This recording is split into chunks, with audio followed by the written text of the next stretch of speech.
फोक और चम्मच ले आया, लेकिन हाथ से खाने का मज़ा ही कुछ हो रहा है। अभी यार जिम से आया हूँ और प्रोटीन पैनकेक खा चुका हूँ। पैनकेक के साथ थोड़ा हनी डाल के और बनाना डाल के, उसके बाद ये एग्स एंड ब्रेड ज़बरदस्ती खा रहा हूँ। क्यों? बिकॉज कैलोरीज ज़्यादा चाहिए।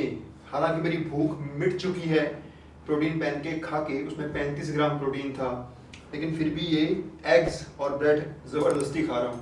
So that's how bulking is. And this is नींबू पानी पैकेट नहीं आता है, वो बाहर से 2 रुपए का पैकेट होता है, वो है नींबू पानी, और उसमें काला नमक एक्स्ट्रा ऐड किया हुआ है।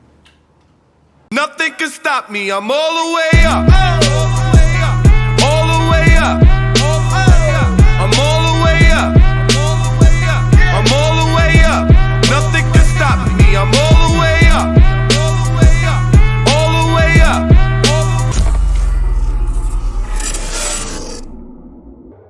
दो बल्किंग की प्रॉब्लम्स जो मैंने फेस की है और उसके सॉल्यूशंस, हो सकता है आप भी ये प्रॉब्लम्स फेस करते हो जो आप बल्किंग करते हो। सो पहली प्रॉब्लम जो मुझे आई है वो ये है कि खाना बहुत ज़्यादा खाना पड़ता है, हालांकि मेरा दिल भी नहीं कर रहा होता फिर भी खाना पड़ता है। Just like I showed you this example right after gym. तो होता क्या है कि यार पेट तो जल्दी भर जाता है, हम सबकी खाने की कैपेसिटी अलग अलग होती है। इस टाइम में हमें खाना ज़्यादा चाहिए डिपेंडिंग अपॉन योर मेटाबॉलिज्म। उस टाइम जो आपका मेटाबॉलिज्म है वो काफ़ी फैक्टर्स पे भी डिपेंड करता है। आप कितनी हार्ड ट्रेनिंग करते हो और आपकी लाइफ में स्ट्रेस कितना चल रहा है, ये भी आपके मेटाबॉलिज्म को एक फैक्टर होता है, कम या ज़्यादा इसके बेसिस पे हो सकता है। सो मुझे पता है अगर मेरी कैलोरी रिक्वायरमेंट मुझे 4500 कैलोरीज चाहिए, ठीक है, और मैं खा पा रहा हूँ 3000 के करीब, 3200 के करीब, बिकॉज मैं इतना खाने के यूज्ड टू हूँ। Just giving you example, because मैं सालों से इतना ही खा रहा हूँ। तो एकदम से ये मेरा फेज चल रहा है बल्किंग वाला जो 16 हफ्ते लास्ट करेगा, 20 हफ्ते लास्ट करेगा, तो एकदम से स्टमक भी बॉडी भी अडॉप्ट नहीं करती उसको, धीरे धीरे आपको बढ़ाना पड़ता है।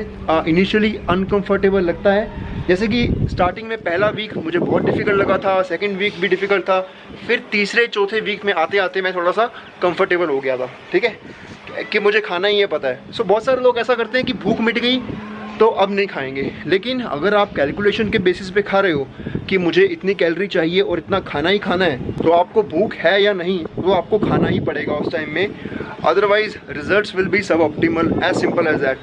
दूसरा तरीका ये होता है कि just listen to your body के भूख लगी है कि नहीं लगी, पर ये एक्यूरेट नहीं होता बहुत सारे लोगों के लिए। उनको भूख लगती ही नहीं है, जिन लोगों को स्पेशली, तो वो तो खाएंगे ही नहीं इस हिसाब से, राइट। अगर आपको काफ़ी साल हो गए ट्रेनिंग करते हुए और एक ज़्यादा सरप्लस आप चाहते हो तो खाना डेफिनेटली पड़ेगा।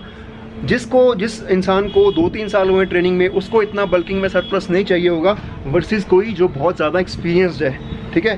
तो ज़बरदस्ती खाना पड़ता है, ट्रस्ट मी। एंड मेरा काफ़ी टाइम खाने में जाता है दिन में, कि मुझे खाना ही खाना है, फूड कुक करना है और फिर उसको खाना है।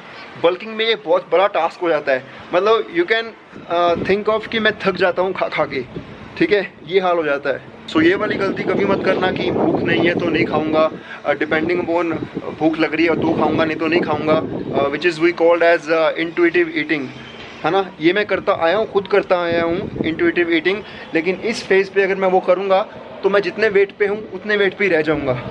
Getting my point? Bye, I will see you.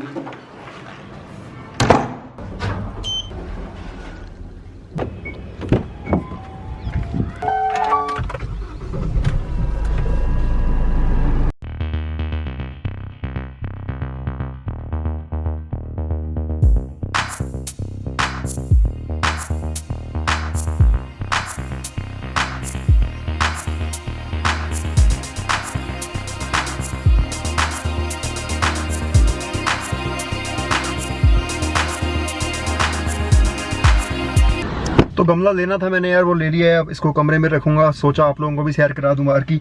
और so let's talk about second problem which happens during bulking is, जो मुझे भी आई है और बहुत सारे लोगों को आती है। इसके रैंडम टेक्स्ट मुझे आते हैं इस चीज़ को लेके, डाइजेस्टिव एंजाइम्स इन पर्टिकुलर। तो लोग यार अगर बल्किंग ना भी कर रहे हो, आम खाना भी खा रहे हैं, तो उनको शायद YouTube वीडियोस देख देख के ऐसा लगने लगा है कि उन्हें डाइजेस्टिव एंजाइम्स की ज़रूरत है, अदरवाइज़ वो खाना अपना डाइजेस्ट नहीं कर पाएंगे। सबसे पहली बात गाइस याद रखो कि आपकी बॉडी खुद एसिड ऐसे बनाती है, ऐसे एंजाइम्स प्रोड्यूस करती है जो आपका खाना डाइजेस्ट करते हैं। कार्बोहाइड्रेट्स के लिए अलग एंजाइम होता है, फैट्स के लिए अलग होता है और प्रोटीन के लिए अलग होता है, ठीक है।